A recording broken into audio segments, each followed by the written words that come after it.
It's funny, because we can't.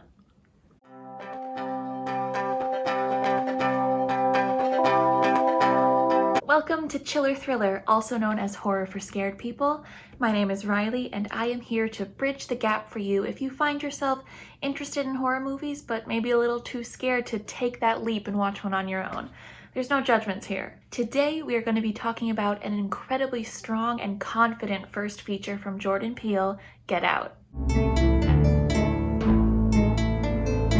This movie was such a moment for horror and such an exciting time in the genre because it really was a phenomenon. Everybody knew about Get Out, not just the horror community, and it was so universally praised, which was really something new for horror fans. It was so widely accepted that it even got nominated at the Oscars, which is really rare for a horror movie, no matter the quality of the film. It created such a validating and unifying moment, and I'm really looking forward to whenever it is we'll get to feel like that again. All this to say, this movie rocks. It's really one of those that just gets so much better every time you watch it. But before we get into all of that, we have to address the jump scares. Jump scares. I don't like them, but luckily this movie really doesn't have very many of them, so let's roll those timestamps here.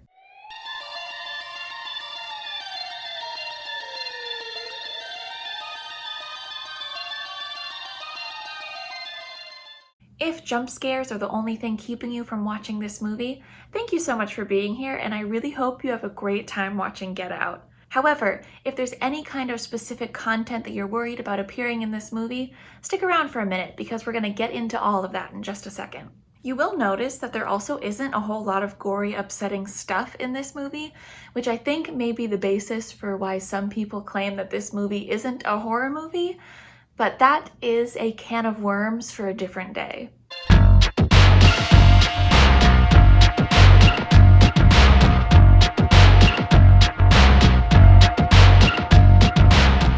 Welcome to Spoiler Town. This movie has an absolutely stellar opening scene.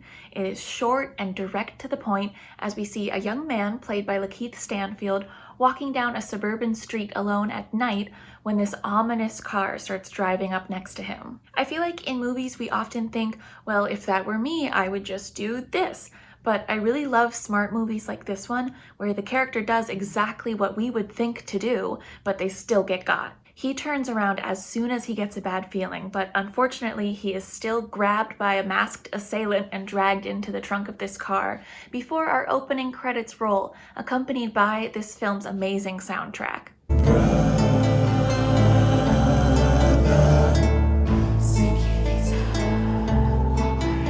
Next, we meet our main character, Chris, a young photographer who lives with his girlfriend, Rose, and their adorable dog, Sid. Chris is stressed out because they're preparing to spend the weekend at Rose's parents' house, and she informs Chris that he is the first black boyfriend she has ever had.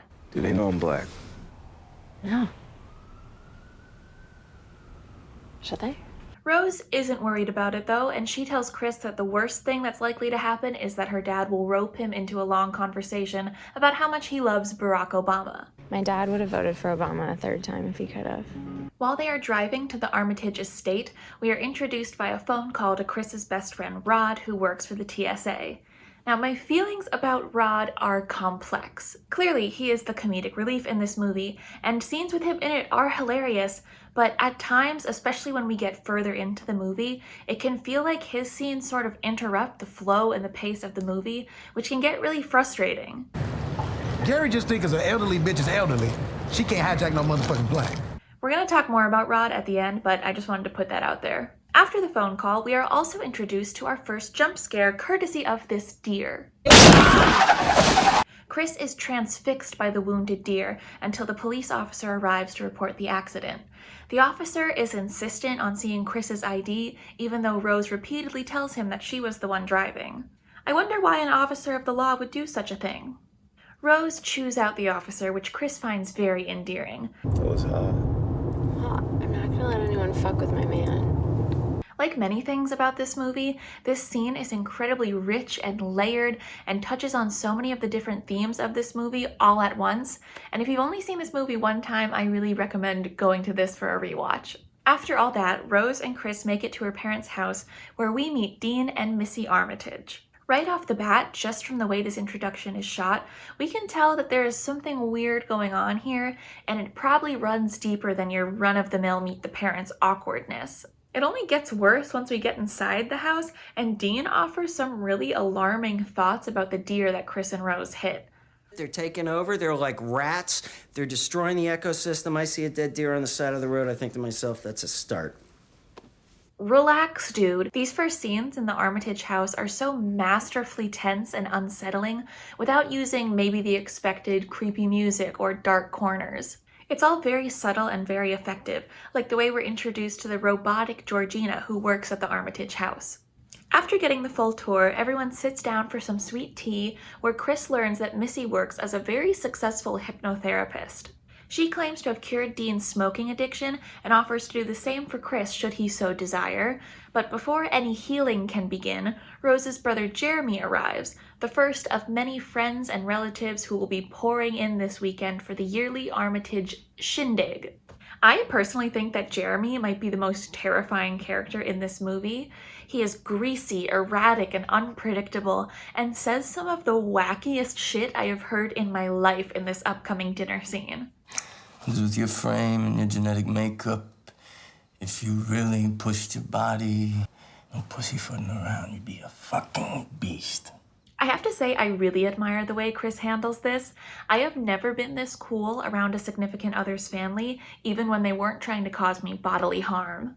Rose is sufficiently mortified, but Chris continues playing it cool as they banter and further establish themselves as an incredibly charming and believable couple. You know, with my genetic makeup, shit can go down. I'm a beast. I'm a beast. Chris wakes up in the middle of the night and slips outside for a smoke. This is where the fear factor really ratchets up as Walter, the groundskeeper, begins sprinting at Chris full speed without saying a word. Excuse me? As Chris tries shaking that encounter off, he finds Georgina just standing in the window like this. The guy can't catch a break. He wisely decides to go back inside where he is once again ambushed, this time by Missy. She still wants to try and cure him of his smoking addiction, and after clinking her spoon against her teacup a few times, it becomes clear that she is actually really good at hypnosis. This all leads to an in-depth discussion over the guilt Chris still holds on to over the death of his mother when he was a child, and an incredible performance by Daniel Kaluuya. Things get extremely tense and uncomfortable, and then Missy tells him to sink into the floor. Wait. Sink. It is terrifying as Chris falls into this sort of liminal space that will now be referred to as the sunken place. The sunken place became a part of pop culture vernacular in a way that I think is really remarkable. It put a phrase to an experience that people have that hadn't been addressed this directly or this popularly until this movie, and that's just one of the things that makes it so special. Chris jolts up in bed the next morning and chalks up the entire experience to a bad dream. He goes back outside and tries to connect with Walter on a more personal level. Now, I know I said that Jeremy says the wackiest shit I had heard in my life, but this line delivery when Walter is speaking about Rose is in a league of its own. One of a kind, top of the line, a real doggone keeper. There isn't nearly enough time to mull that exchange over, because as this parade of black cars would suggest, the guests are arriving for the Armitage family party. We are then treated to a smorgasbord of rich white morons. Each one treats Chris with a different flavor of stupidity and inappropriate conversation topics. Is it true?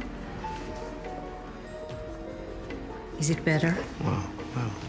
Chris finally relaxes a bit when he sees another black man, Logan, at the party, the same man we saw get pulled into the back of that car at the cold open of this movie. Any sense of relief that Chris was feeling goes away very quickly as Logan begins acting as weird as everybody else at this party.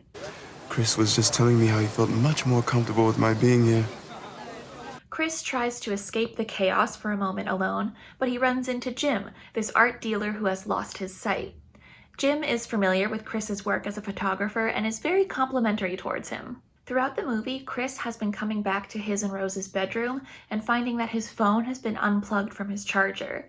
He suspects that Georgina is the one who has been doing it, and after Rose speaks to her about it, she comes to apologize to Chris and really over-explain how the phone got unplugged and why she didn't plug it back in. Chris tries to relate to her in talking about how he sometimes gets nervous when there's too many white people around, but she does not react in the expected way. Instead, she reacts with one of the most complicated acting performances I have ever seen. Oh, no. No. No. No, no, no, no, no, no, no, no, no, no, no, no. Once again, Chris really takes it in stride. Bitch is crazy. Back down at the party, Chris recognizes Logan and thinks that he may be someone he and Rod used to know. He tries to take a sneaky picture to send to Rod, but his flash accidentally goes off, sending Logan into hysterics as he screams this warning at him. Get out. Sorry, man. Okay. Get out! I'm a real sucker for a movie title appearing in the script in a really meaningful and purposeful way, and this is one of my favorite examples of that. Dean assures Chris that Logan just suffered from an epileptic seizure. Now, I am no doctor, but that has to be the strangest seizure I've ever seen.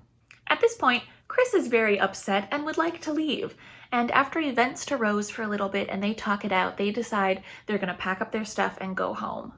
However, while this conversation is happening, we see what appears to be some sort of auction going on at the Armitage estate. We see a large photo of Chris, and we see that Jim, the blind art dealer, wins the auction. Now, we don't know the exact terms of the auction, but it feels safe to say we understand that it means nothing good for Chris. Chris and Rose return to the main house, and this is where things really ramp up. Firstly, I would be remiss not to mention the sinister ukulele that Jeremy is playing as they walk inside.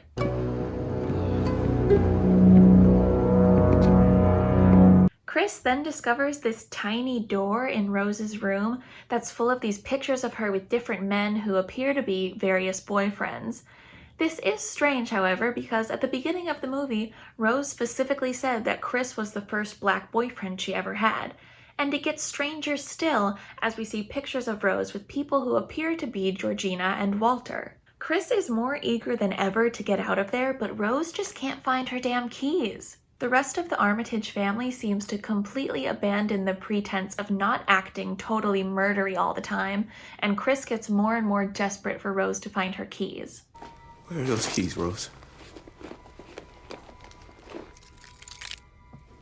You know I can't give you the keys, right, babe? As we perhaps should have expected, Rose was in on it the whole time and was merely a piece in the puzzle of getting Chris trapped in the home.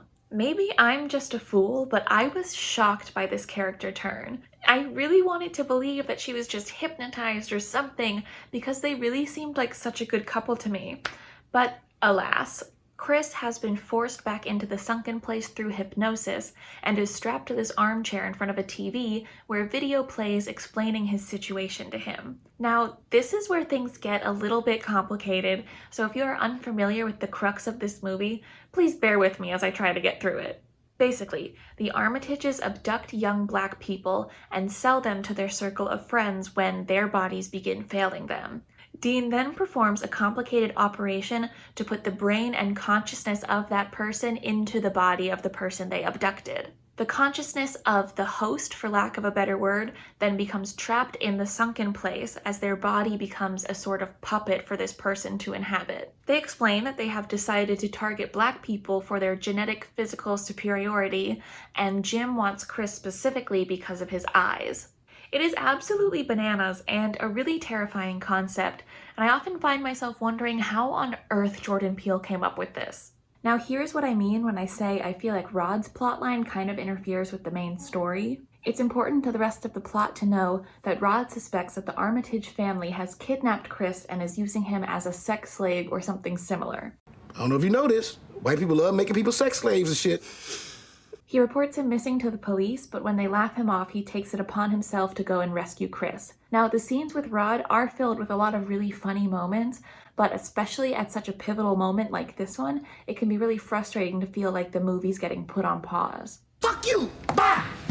Back at the Armitage house, Dean is beginning surgery on Jim, and Jeremy is preparing to bring Chris into the operating room. It is revealed that Chris has picked cotton from the arm of the chair he was sitting in and shoved it in his ears, effectively blocking out the pre-recorded hypnosis that was playing. Now we go full tilt slasher movie as Chris begins his rampage through the house. First, he smashes Jeremy in the head with a bocce ball, such an inherently stupid rich person sport. Then he charges at Dean down the hallway and skewers him through the throat with this taxidermy deer. Oh my god, I love it. Missy then attempts to hypnotize him again, and she puts up a really good fight, even stabbing him through the hand.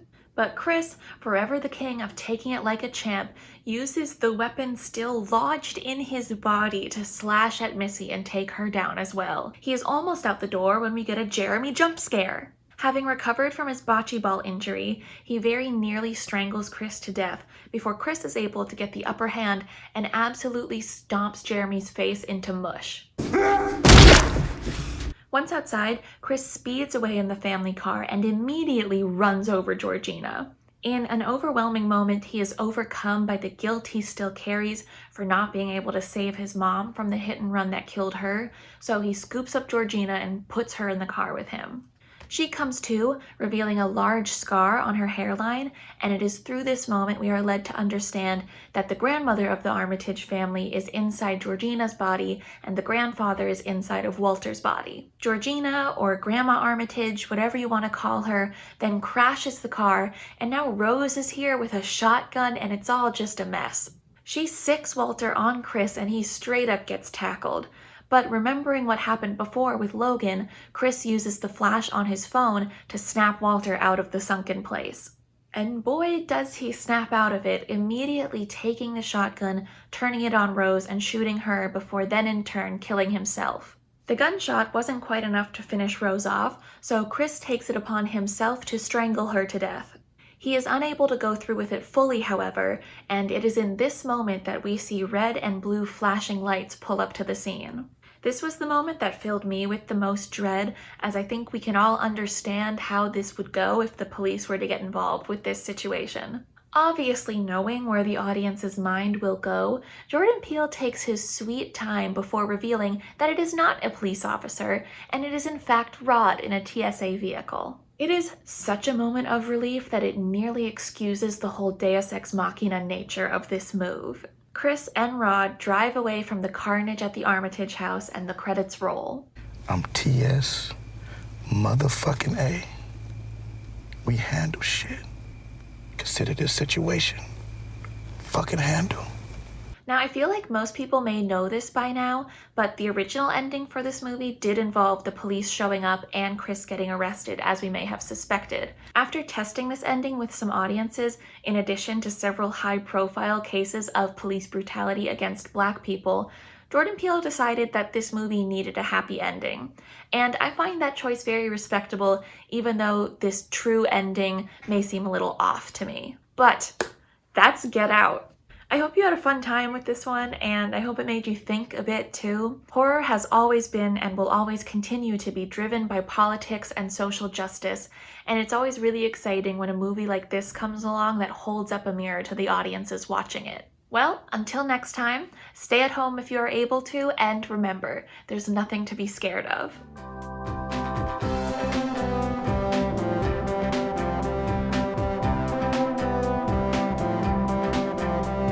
I should be executed. That was so gross.